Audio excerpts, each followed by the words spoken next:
Thank you, Madam Toastmasters, fellow Toastmasters. As you can see, this talk harkens back to the days before social distancing. So, the gist of my talk today was inspired by a conversation I had with one of my coworkers at lunch in the NIST cafeteria. So, obviously, it was a while ago. Actually, it was more 6 years ago, or probably more than 6 years ago.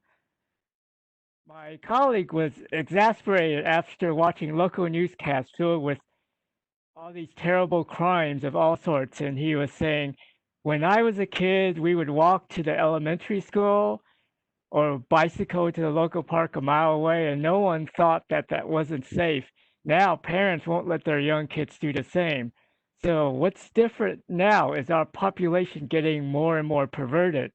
Say, being a statistician, I tried to use the binomial model in statistics to conclude that the impressions that things were going from bad to worse was misleading, so that basically the world was not going to hell in a handbasket, so to speak. Of course, given what's happened lately, even in the last several years, some people might think that conclusion's outdated. So that should be a warning that when you have a good idea for a speech, you should strike while the iron is hot. So while this speech is not inspired by anything that happened in the last 6 years or so, I know I can't discuss statistics without people talking about the coronavirus, so I'll try and give a brief application to that. But otherwise, the rest of the speech will harken back to the good old days when the only things we had to worry about were child predators, terrorist events, and serial killers. So the assignment was to talk about an abstract concept, and I'll talk about the binomial model in statistics. And this is basically the most simple model in statistics, where remember these letters. N is the number of coin tosses or dice throws, say. P is the probability of hits, and let Y be the number of hits that occur. So remember those numbers N and P, the number of tosses and the probability of hits, and Y is about how many hits we expect to occur. We would expect N times P, call it NP, just on the average, not all the time, but just on the average. So again, the absolute simplest model is the fair coins, where the probability of hits is 1/2. So the expected number of heads from tossing a coin n times would be n over 2. So example, toss a coin 101 times, expected number hits 50.5. Obviously, you don't expect exactly 50.5, but around that time. Relating it to the coronavirus, so I'm sure you've seen this. Let n be the number of people infected. P is basically the death rate of those infected. Y is the number of deaths, so the death rate is Y over N. The trouble is we know Y, but we really don't know N unless we basically test everyone. So we don't really know the death rate that well since we don't know the denominator N. Of course, even if P is smaller than estimated, the larger N is still dangerous. So both the infectiousness and the lethality is dangerous. But now, excuse me, to my main example, let N be a relevant population, and let's let P be the probability that the person in the population is a serial killer or some other form of rare deviant behavior. I'm using serial killers because given the popularity of all of the movies and TV shows about them, it seems serial killers is a type of deviant behavior that we're comfortable with thinking about without getting too flustered. So let y be the number of serial killers from this population. So we would expect y to be on the average n times p again. So if you're aware of a growing number of serial killers, that doesn't necessarily mean that that their probability is growing, because even if the proportion of people that are serial killers is constant, it's proportional to the population. So the bigger the population, the more serial killers. So it used to be you only knew what was going on in your own village, or if you lived in a town with 30,000, and then you moved to a city with 3 million people, then your chance of actually knowing a local serial killer just jumped by 100 times.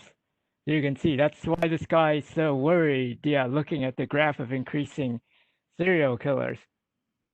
But the effect is even bigger than that, because it's what I call the CNN effect, or CN squared.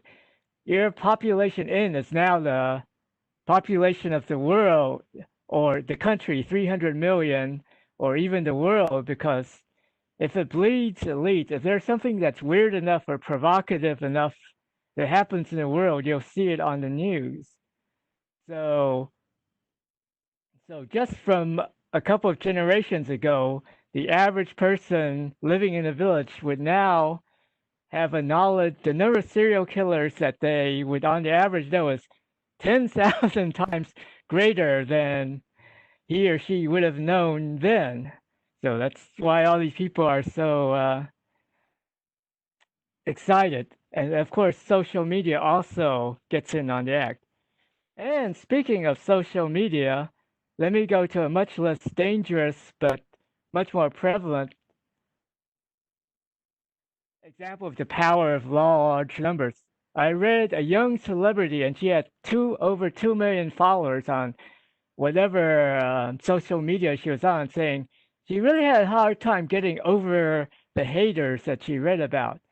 So let me say, you cannot expect your probability for her, it would be the haters or trolls, to be zero, because even if your probability of negativity is like 0.01%, which is very small, if you multiply that um, proportion by 2 million, that will equal to around 200 people who with negative comments about her.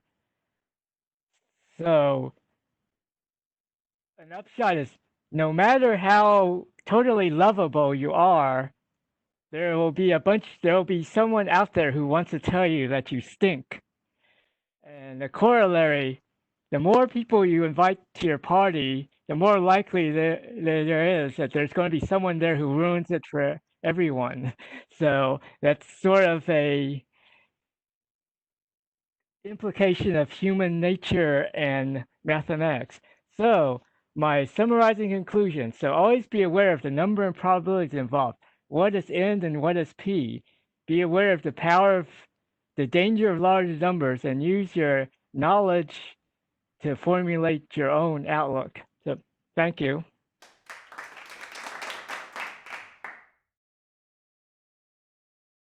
Hi, I'm going to be evaluating James' speech heads up the binomial model and the dangerous power of large numbers. It was a really good speech, and it was very timely in the sense that we're in the middle of a pandemic and we hear a lot about data and just probability and chances. So I feel like, yeah, I said it before, it was very timely. There was a lot of humor to it. Sometimes there's a lot of dark comedy to it, a dark funny aspect here, but I feel like it still got the message across. And James' speech has always been funny. Like it's not, I don't want to say comedian because he does speak on serious topics, but he does know how to infuse humor into his topics. And this was definitely a good example of that. Um, and also, as I said, yes, the topic of speaking on statistics was relevant to our times, and he did bring it to it. he did make it relatable to actually not current events, but it brought it back to how we used to worry about other things, other deviant behavior, and also he actually also brought it back to COVID a little in the end. But I like how it brought perspective to me, like how everything has kind of changed in a sense. Like, hey, we only used to worry about hey, serial killers and other deviant behavior, but now we're worried about other stuff. And that's something I think about a lot, how things have changed very slowly, but definitely very surely.